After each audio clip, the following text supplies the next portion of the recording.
Shalom. First and foremost, I'm give all praises and glory unto Yahweh, Ba'ashem, Yahushua, Ba'ashem, Kakadash, the honors to the apostles and the elders, the great millstone, peace and salutation to the Yakiam, to the elect that are scattered across the four corners of this earth, putting this truth out in faith and in all sincerity. I'm the brother Shema Aleph from the great millstone, Houston Camp, and this is going to be a quick lesson on Sirach 2 and 10. And I'm just going to get straight into it and not waste any time. This is the book of Sirach, the second chapter in the Apocrypha. In the 10th verse, it says, look at the generations of old. Now, the generations of old, it ain't talking about everybody, right? Because a generation basically means like,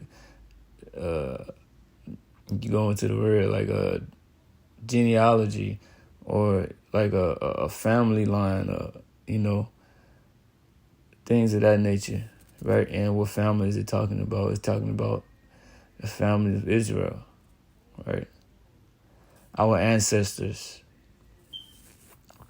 You see, because the Israelites are the Negroes, Latinos, and Native Americans. So it says, look at the generations of old. How can we look at the generations of old? This is Romans 15:4. For so things were written aforetime were written for our learning, that we through patience and comfort of the scriptures might have hope. So the things that were written aforetime, right, of old, the generations of old, the things that were written in these scriptures, that's what it's talking about.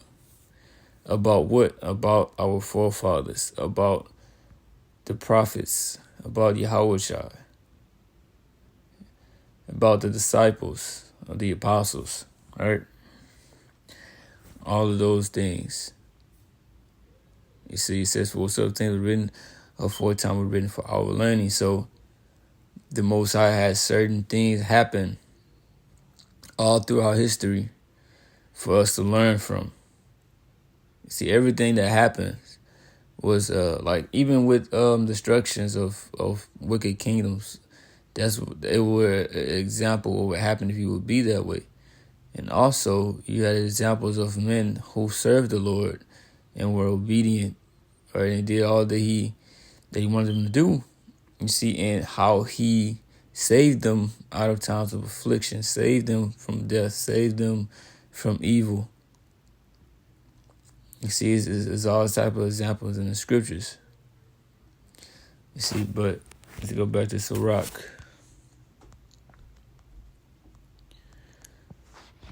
Sirach 2 and 10. It says, look at the generations of old and see. You see, so go through these scriptures basically and meditate upon what happened in history. Did ever any trust in the Lord and was confounded? Or did any abide in his fear and was forsaken? Or whom did he ever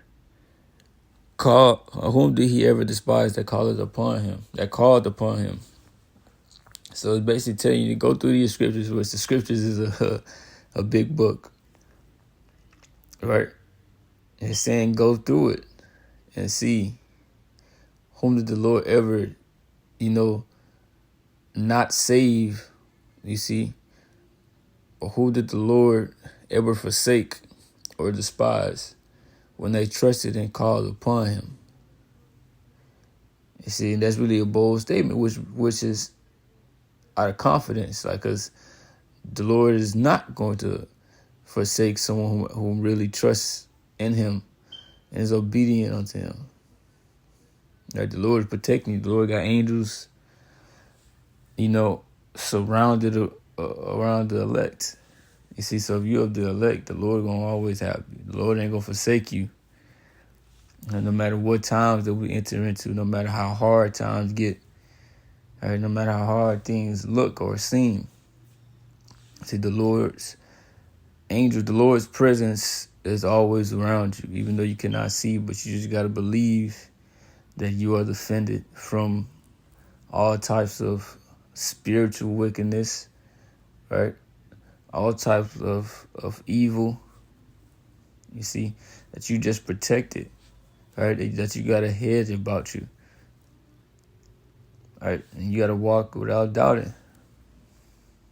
See, because the Lord, it's like the scripture said, he ain't gonna forsake nobody that actually believes in him and trusts him and is obedient and is basically trying to be as righteous as they can be in his wicked kingdom and his flesh.